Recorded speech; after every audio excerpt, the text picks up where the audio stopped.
Assalamualaikum warahmatullahi wabarakatuh. Perkenalkan, nama saya Gelar. Saya mahasiswa MMUGM Kampus Jakarta, kelas EMBA 51A. Pada kesempatan ini, saya akan membahas mengenai peran Bank BRI dalam mendukung transaksi perdagangan internasional. Baik, yang pertama saya akan menjelaskan komponen profil Bank BRI secara singkat. Bank BRI merupakan salah satu bank terbesar di Indonesia. Didirikan pada tahun 1895, menjadikan Bank BRI sebagai bank tertua di Indonesia.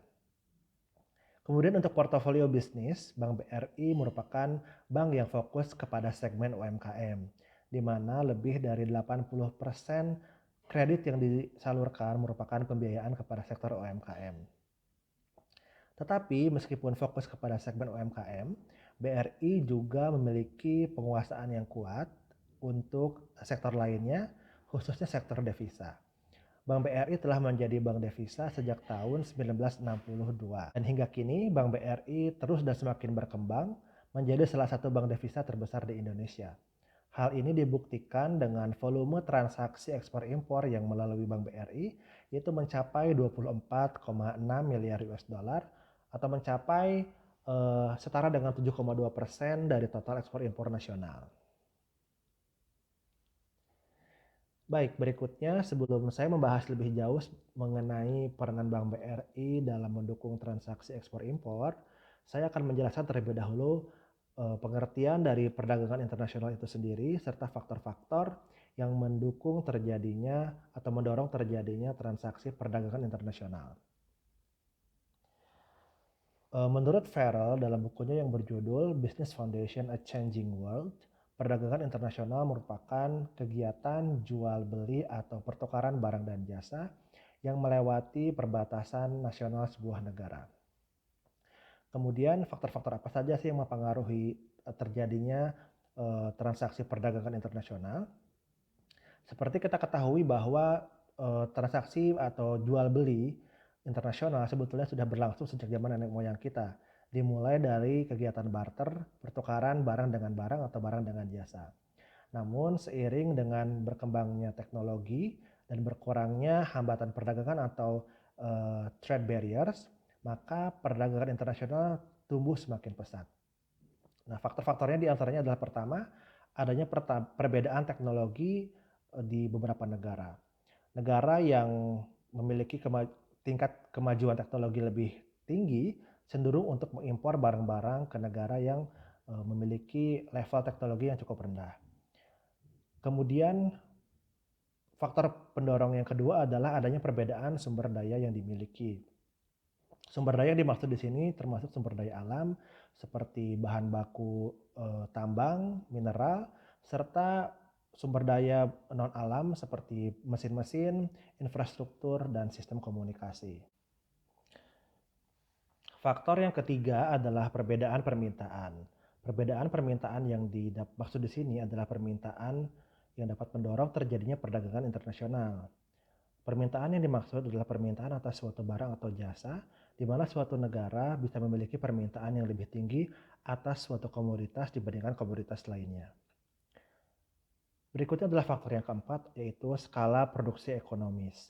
Skala ekonomis atau economy scale merupakan proses produksi di mana biaya produksi akan turun ketika skala produksi ditingkatkan. Hal ini dapat dicontohkan dari negara China, yaitu China banyak memproduksi barang dari hal-hal kecil sampai dengan barang-barang yang canggih dengan skala yang masif dan harga yang murah, sehingga banyak negara yang mengimpor barang-barang dari China. Berikutnya adalah peraturan pemerintah. Peraturan pemerintah seperti pajak dan program subsidi dapat mempengaruhi harga atas barang dan jasa. Perbedaan harga barang dan jasa akibat peraturan pemerintah ini juga dapat mendorong terjadinya perdagangan internasional di mana banyak negara yang tentu akan mencari barang-barang yang lebih murah apabila barang-barang di negaranya dikenakan pajak oleh pemerintah. Poin ketiga yang akan saya bahas adalah peranan Bank BRI dalam mendukung transaksi perdagangan internasional. Seperti kita ketahui bahwa selain adanya faktor-faktor pendorong transaksi internasional, ada juga yang disebut sebagai trade barriers atau faktor penghambat perdagangan. Faktor-faktor yang menjadi faktor penghambat diantaranya adalah faktor ekonomi, seperti perbedaan tingkat kemajuan negara, serta perbedaan nilai tukar atau exchange rate. Yang kedua adalah perbedaan etika bisnis, hukum, dan politik yang berlaku di setiap negara. Faktor pendorong maupun faktor penghambat perdagangan internasional dapat menyebabkan posisi tawar perusahaan di antaranya yang bertindak sebagai seller dan buyer menjadi berbeda-beda, khususnya dalam aspek pengiriman barang dan pembayaran atas barang tersebut. Secara umum, seller menghendaki pembayaran atas barang dilakukan sebelum barang dikirimkan. Sebaliknya, buyer atau pihak penjual, maksud saya pihak pembeli, menghendaki pembayaran dilakukan setelah barang diterima. Adanya perbedaan kepentingan antara pihak penjual dengan pembeli mendorong bank untuk menjadi pihak mediator atau menjembatani perbedaan kepentingan tersebut. Salah satu peran perbankan, khususnya yang dilakukan oleh Bank BRI, diantaranya adalah dengan menyediakan layanan dan fasilitas pembiayaan untuk nasabah yang bertindak sebagai penjual atau eksportir maupun sebagai pembeli atau importir. Yang pertama adalah Bank BRI menyediakan pilihan beberapa metode pembayaran. Untuk nasabah yang sudah menjalin mutual trust dengan baik atau tidak ada perbedaan posisi tawar atau bargaining position, maka nasabah bisa menggunakan transaksi transfer biasa atau TT. Sedangkan untuk nasabah yang belum saling mengenal dengan baik atau masih mengalami permasalahan kepercayaan, maka nasabah bisa menggunakan instrumen penjaminan yang disediakan oleh bank seperti bank garansi atau letter of credit, ataupun juga produk lain seperti demand guarantee dan standby letter of credit. Peran ketiga yang BRI berikan adalah menjadi advisor bagi manajer perusahaan. Kemudian yang keempat adalah menyediakan platform digital, baik itu untuk mendukung kegiatan operasional perbankan ataupun untuk memudahkan kebutuhan nasabah.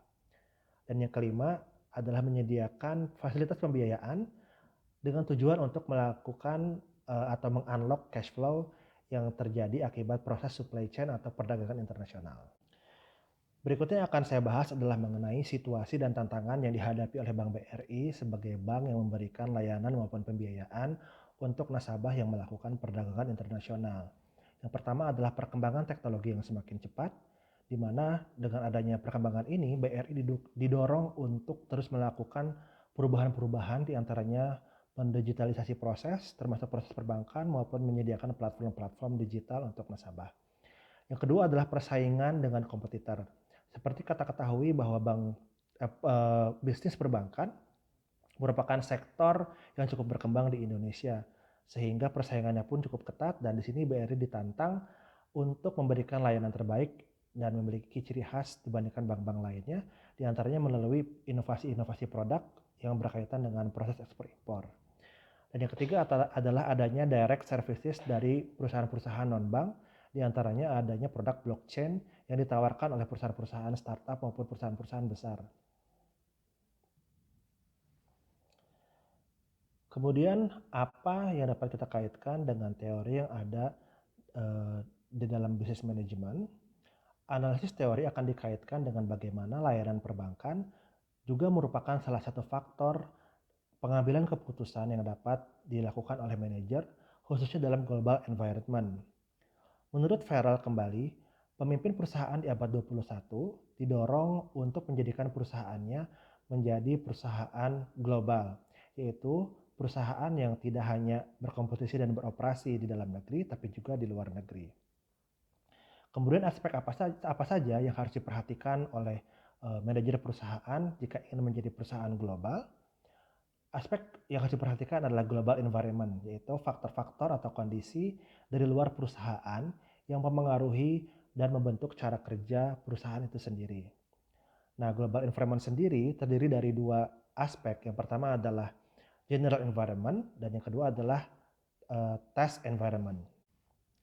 General environment merupakan faktor yang mempengaruhi task environment seorang manajer, terdiri dari technological forces, socio-cultural forces, demographic, politik dan hukum, serta economical forces. Sedangkan task environment merupakan hasil interaksi dari para pihak yang terlibat dari proses perdagangan internasional seperti supplier, distributor, pelanggan dan pesaing, baik itu di dalam maupun di luar negeri. Dari hasil interaksi ini, maka manajer harus mengambil keputusan yang berbasis jangka pendek seperti keputusan harian, mingguan, maupun bulanan.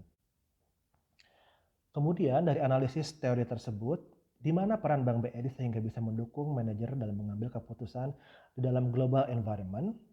Yang pertama adalah untuk dapat masuk ke pasar global, perusahaan harus memiliki reputasi yang baik secara global juga.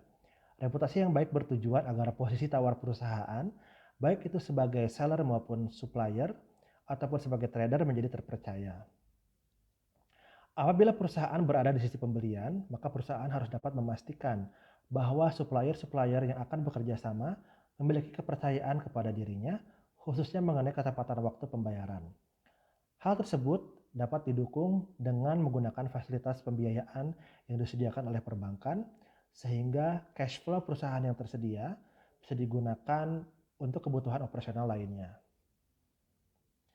Begitu juga apabila perusahaan berada di sisi penjualan, di mana tidak jarang banyak buyer ataupun distributor yang menghendaki pembayaran atas barang yang dibeli dilakukan secara berjangka. Nah, untuk memberikan gimmick semacam ini, maka perusahaan yang bertindak sebagai supplier juga bisa mengajukan pembiayaan atas piutangnya kepada perbankan, sehingga buyer-buyer akan merasa senang apabila pembayaran boleh dilakukan dalam tempo atau jangka waktu tertentu. Berikutnya, dalam global environment juga perusahaan dapat menggunakan instrumen penjaminan yang disediakan oleh perbankan. Seperti saya sebutkan tadi, banyak supplier yang tidak percaya dengan ketepatan waktu yang akan dilakukan oleh pihak buyer. Nah, apabila supplier tidak mempercayai mengenai ketepatan waktu yang bisa dilakukan oleh buyer, maka buyer bisa menggunakan instrumen letter of credit yang disediakan oleh pihak perbankan.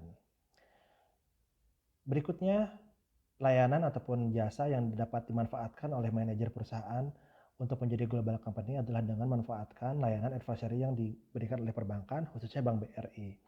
Bank BRI menyediakan atau telah menempatkan personel-personelnya di berbagai kantor binaan di bawahnya,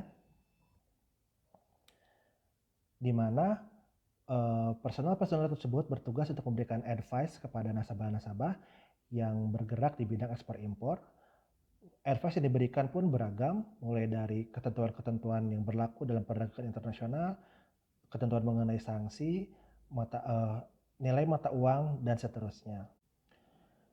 Kemudian langkah dan analisis faktor internal dan eksternal dari peran BRI sebagai bank yang berperan dalam mendukung transaksi perdagangan internasional adalah, pertama, BRI menyediakan platform digital yang lebih canggih, baik itu di sisi back office maupun bagi nasabah. Di antaranya BRI menggunakan artificial intelligence untuk pemeriksaan dokumen-dokumen ekspor impor yang masuk atau disubmit oleh nasabah. Kemudian BRI juga melakukan ekspansi ke luar negeri. Jadi BRI pun mengikuti tren untuk menjadi perusahaan global ya Bapak Ibu. Di antaranya BRI sekarang telah memiliki 6 kantor cabang di luar negeri, yaitu BRI cabang New York, BRI cabang Singapura, BRI cabang Taiwan, BRI cabang Hong Kong Representative Office, dan BRI kantor cabang Timor Leste. Kemudian BRI juga menjadikan kompetitor sebagai mitra. Di antaranya BRI telah bersiap-siap atau mempersiapkan diri untuk bergabung ke dalam ekosistem blockchain yang disediakan oleh beberapa perusahaan penyedia teknologi blockchain itu sendiri. Dan yang terakhir, BRI juga mengakuisisi atau menggrab nasabah-nasabah baru yang terdiri dari multinational company yang ada di Indonesia, agar BRI juga tidak hanya bermain di lokal company saja, tapi juga di perusahaan-perusahaan global. Baik, terima kasih atas perhatian yang diberikan. Demikian penyampaian materi dari saya. Mohon maaf atas segala kekurangan. Sampai ketemu dalam kesempatan berikutnya.